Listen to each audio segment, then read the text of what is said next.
বর্তমানে বাংলাদেশ থেকে জর্ডানের ভিসা চালু আছে। বিশেষ করে সরকারিভাবে এবং লাইসেন্সধারী অনুমোদিত এজেন্সির মাধ্যমে বাংলাদেশিরা জর্ডানে যাওয়ার সুযোগ পাচ্ছেন। বর্তমানে জর্ডানের ভিসা সংক্রান্ত কিছু গুরুত্বপূর্ণ তথ্য নিচে দেওয়া হল। ১. কোন কোন খাতের ভিসা চালু আছে? Garments sector.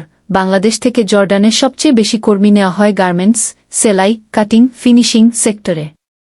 নারী ও পুরুষ উভয়ের জন্যই এই খাতে নিয়মিত নিয়োগ চলছে। অন্যান্য খাত এছাড়া ফ্যাক্টরি ওয়ার্কার, ক্লিনার, রেস্টুরেন্ট কর্মী এবং ড্রাইভিং পেশাতেও সীমিত পরিসরে লোক নিয়োগের সুযোগ তৈরি হচ্ছে। ২. সরকারিভাবে যাওয়ার সুবর্ণ সুযোগ। বোয়েসেল।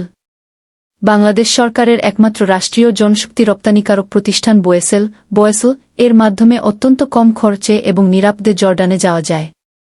বোয়েসেল নিয়মিত জর্ডানের বিভিন্ন গার্মেন্টস কোম্পানির জন্য নিয়োগ বিজ্ঞপ্তি সার্কুলার প্রকাশ করে থাকে। সাক্ষাৎকার। সাধারণত জর্ডান গার্মেন্টস ভিসার জন্য ঢাকার মিরপুরে অবস্থিত বাংলাদেশ জার্মান কারিগরি প্রশিক্ষণ কেন্দ্রে গেসি সরাসরি ইন্টারভিউ নেওয়া হয়। সুযোগ সুবিধা। জর্ডানের কোম্পানিগুলো সাধারণত থাকা, খাওয়া ও চিকিৎসার খরচ বহন করে। সতর্কবার্তা।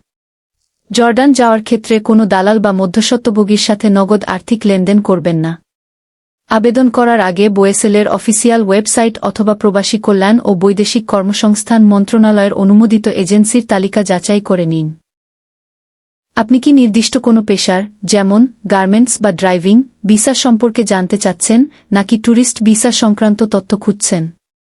ভিডিওটি ভালো লাগলে চ্যানেলটি সাবস্ক্রাইব করে সাথে থাকবেন। ধন্যবাদ।